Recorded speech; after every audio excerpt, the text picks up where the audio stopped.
राज्याच्या लाचलुचपत प्रतिबंधक विभागाचे महासंचालक संजय बर्वे यांची मुंबईच्या पोलीस आयुक्तपदी नुकतीच नियुक्ती करण्यात आली आहे। त्यांच्याशी बातचीत केली आमचे सुधाकर कश्यप यांनी।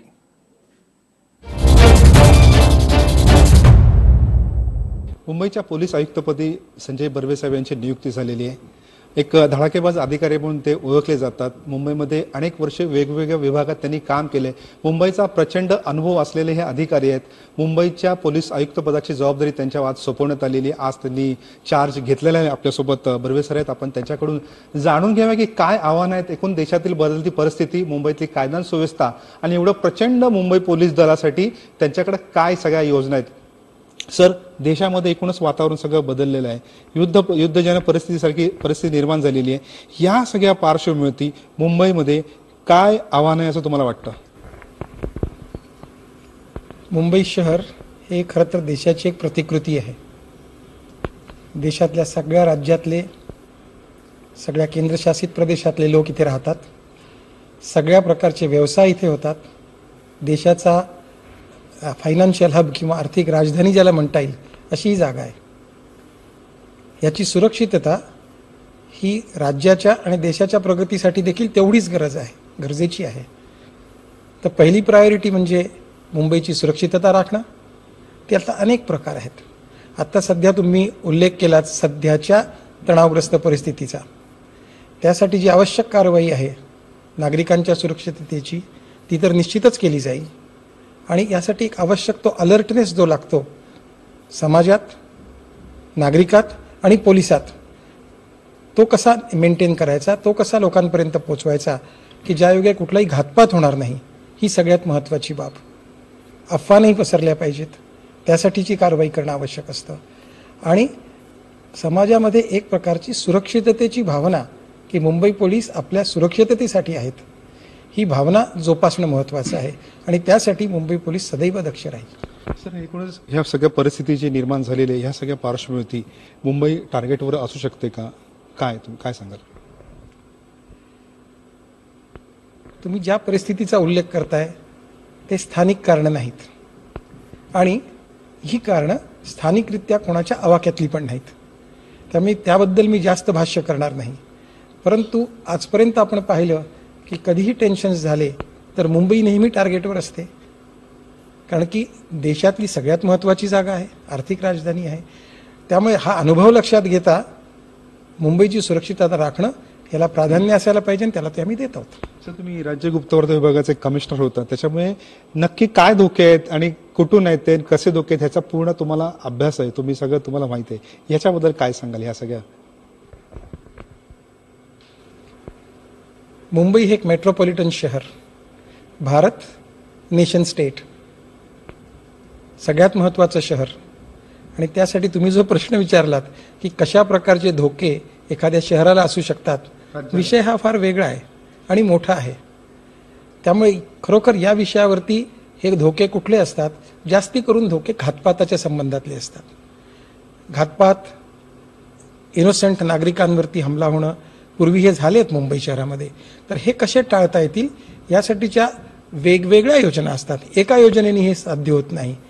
आणि तुम्ही माझ्या बॅकग्राऊंडबद्दल बोललात की मला इंटेलिजन्सचं बॅकग्राऊंड आहे, तर ह्या गोष्टी आम्हाला निश्चित माहीत असतात आणि त्या कशा रीतीने थ्वार्ट करायच्या, कशा रीतीने डिफ्यूज करायच्या ते पण माहीत असतं। तर ते काम मुंबई पोलीस नक्की करेल। सर, या सगळ्या अलर्टच्या अनुषंगाने पोलिसांनी कशा पद्धतीने अलर्ट राहायला हवं, काय पोलिसांनी खबरदारी घ्यायला पाहिजे, कसं अलर्ट राहायला पाहिजे, काय केलं पाहिजे, याच्याबद्दल काय सांगाल?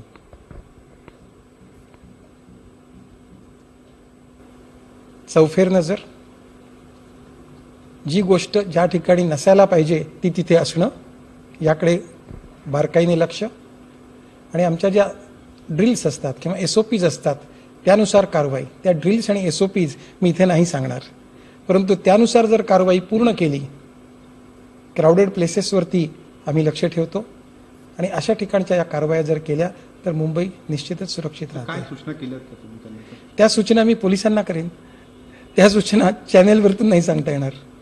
सर, नागरिकांनी मुंबईकरांनी कशा पद्धतीनं अलर्ट असायला हवं, काय त्यांनी काळजी घ्यायला पाहिजे या सगळ्या बदलत्या परिस्थितीच्या अनुषंगाने? कारण मुंबई नेहमी प्रत्येक कुठल्याही ठिकाणी गेलं तर तिथे नेहमी हजारो लाखो लोक असतात. म्हणजे स्टेशनला जा, बाजारात जा, मॉलमध्ये जा, कुठेही जा, हजारोच्या संख्येने लोक असतात.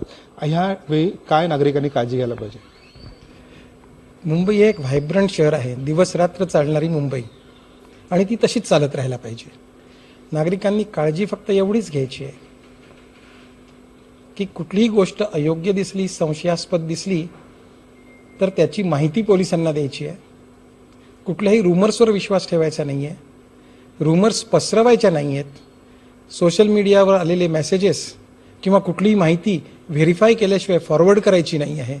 एवढ्या जरी बेसिक प्रिकॉशन्स घेतल्या, आपल्या शेजार पाजारामध्ये आजूबाजूला कोण लोक राहत आहेत, कोणी नवखे लोक आहेत का, यांचा आधी तिथे वावर होता का, या सगळ्या गोष्टी थोड्या जरी बघितल्या तरी मुंबईला कुठलाच धोका होऊ शकणार नाही. हे सिटिझन्सनी करायचे काम आहे. आणि यामध्ये त्यांना कुठे शंका दिसली, अयोग्य दिसलं, हे पोलिसांना कळवायचं आहे. पुढचं काम आम्ही बरोबर करतो. सर, नवीन पोलीस आयुक्त जेव्हा येतो त्याच्याकडनं नेहमी पोलीस दल अपेक्षा करत असतो, पोलीस कर्मचारी, पोलिसांचा कुटुंबीय, काय हा अधिकारी आपल्यासाठी काय वेगळं, काय कल्याणकारी काय करणार आहे?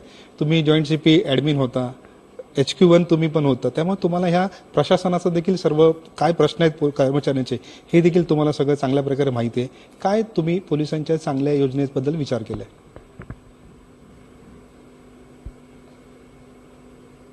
फोर्सचं वेलफेअर, कर्मचाऱ्यांचं कल्याण, त्यांची तंदुरुस्ती, त्यांना वेळेत प्रमोशन मिळणं, वेळेवर त्यांचे पगार होणं, त्यांच्या अडीअडचणीला दल धावून येणं, त्यासाठी जो ॲडमिनिस्ट्रेटिव्ह सपोर्ट असतो तो देणं, या बाबी फार महत्त्वाच्या आहेत. यात उशीरून चालत नाही. हे युनिफॉर्म फोर्स आहे, ते एका आदेशावर बरोबर जी सांगितलेली ती कारवाई करतात. परंतु त्यांना आवश्यक असलेल्या सर्व सोयीसुविधा, अगदी घरापासून ते वेलफेअरच्या इतर गोष्टींपर्यंत, मुलांचं दप्तर बरोबर आहे की नाही, शाळेत जायच्या बसची सोय आहे की नाही, त्यांना शाळांमध्ये ॲडमिशन मिळतात की नाही, वेलफेअर ओरिएंटेशन हे माझं फार जास्ती असेल, त्यावरच मी जास्ती भर देईन. सर, पोलिसांच्या मुलांच्या शिक्षणासंदर्भात काय विचार केला त्यांनी चांगलं शिक्षण मिळावं यासाठी? मुंबईमध्ये शैक्षणिक संस्थांना कमी नाही, आणि अशा शैक्षणिक संस्थांमध्ये काही प्रपोर्शनल पोलिसांच्या मुलांना जरी जागा वेगवेगळ्या एरियात मिळाल्या तरी मुंबई पोलिसातल्या सर्व अधिकारी आणि कर्मचाऱ्यांच्या मुलांच्या शिक्षणाला काही फारसा त्रास व्हायला नको, याकरता आम्ही निश्चितच प्रयत्न करू. आधीच्याही अधिकाऱ्यांनी केलेत, परंतु यासाठी इन्स्टिट्यूशनल फ्रेमवर्क जर काही करता आलं तर त्याचा निश्चित खूप पोलिसांना फायदा होईल. आणि आपल्या दलासाठी, दल आपल्यासाठी काळजी करतं, आपल्याकरता काही करतं, अशी देखील त्यांची भावना होईल. शिवाय गर्ल चाइल्ड, पोलिसांना ज्या मुली आहेत त्या मुलींसाठी पण काहीतरी वेगळं अधिक करायला पाहिजे. कारण की मुलगी झाली की अजूनही जी जुनी मानसिकता आहे की त्यांना त्रास वाटतो, मुलगाच पाहिजे. तर पोलिसांच्या मुलींसाठी अतिरिक्त कारवाई आणि अतिरिक्त बेनिफिट्स हे पण द्यायला पाहिजेत. काय असेल ते, म्हणजे ते देण्यासाठी काय विचार केलाय तुम्ही? मुलींना अगदी दप्तर, ड्रेसपासून हे वेलफेअरमधून सहज करता येणं शक्य आहे, आणि हे केलं जाईल. दप्तर, ड्रेस, पुस्तकं वेलफेअरमधून, कारण हे वेलफेअरच आहे, आणि आमचा वेलफेअर फंड त्यासाठीच आहे. त्यांच्या वेलफेअरसाठी हा पोलिसांचा फंड आहे, तर त्याचा उपयोग पोलिसांच्याच वेलफेअरसाठी केला जाईल. सर, आणखीन एक महत्त्वाचं आहे की तुम्ही मगाशी एक मुद्दा उपस्थित केला होता की ही सगळी जबाबदारी ज्या पद्धतीने मुंबई टार्गेटवरती आहे, ही जबाबदारी फक्त मुंबई पोलिसांची नाही, ATS आहे, राज्य गुप्त वार्ता विभाग आहे, मुंबई पोलीस आहेत, यांचं सर कशा पद्धतीने कोऑर्डिनेशन असेल आणि मुंबईला सुरक्षित ठेवण्यासाठी कसं कोऑर्डिनेशन असेल? Maharashtra police, ATS, Mumbai police हे सर्व महाराष्ट्र पोलीसचेच भाग आहेत. यांच्यात अत्यंत उत्तम समन्वय आणि ताळमेळ असतो. यांच्या रेग्युलर मीटिंग्स पण होत असतात आणि सूचनांचं आदानप्रदान पण होत असतं. त्यानुसार तिघही आपापली कारवाई करतात. हे 3 वेगळे भाग नसून एकाच दलाचे, महाराष्ट्र पोलीस दलाचे भाग आहेत. त्यामुळे यात कुठला समन्वयाचा प्रश्नच निर्माण होत नाहीत. We are one. एकाच काडरचे IPS ऑफिसर्स 3 ठिकाणी आहेत, त्यामुळे ते एकच आहेत. शेवटचा प्रश्न, 8 तासाची ड्युटी पोलिसांना हे खूप म्हणजे त्यांचा जिव्हाळ्याचा मुद्दा आहे. ही योजना पूर्ण अजून झालेली नाहीये. ही योजना पूर्ण व्हावी असं मला वाटतं का, आणि त्यासाठी काय तुमचे प्रयत्न असतील? योजना माझ्या आधीच्या सीपींनी चालू केलेली आहे. पोलिसांना त्याचा जर फायदा आहे तर ती चालू ठेवायला पाहिजे. आणि काम जर वेळेत केलं, बरोबर केलं, तर 8 तासात खूप काम होतं. त्यासाठी अधिक तास करायला लागतात किंवा नुसतं बसून राहून काम होतं असं होत नसतं. त्यामुळे असलेल्या कार्यालयीन कामाच्या वेळेचा पूर्ण सदुपयोग झाला तर 8 तासामध्ये कामाचे डोंगर पडतात. Video journalist Narsing sir, Sudhakar Kashyap, TV9 Marathi.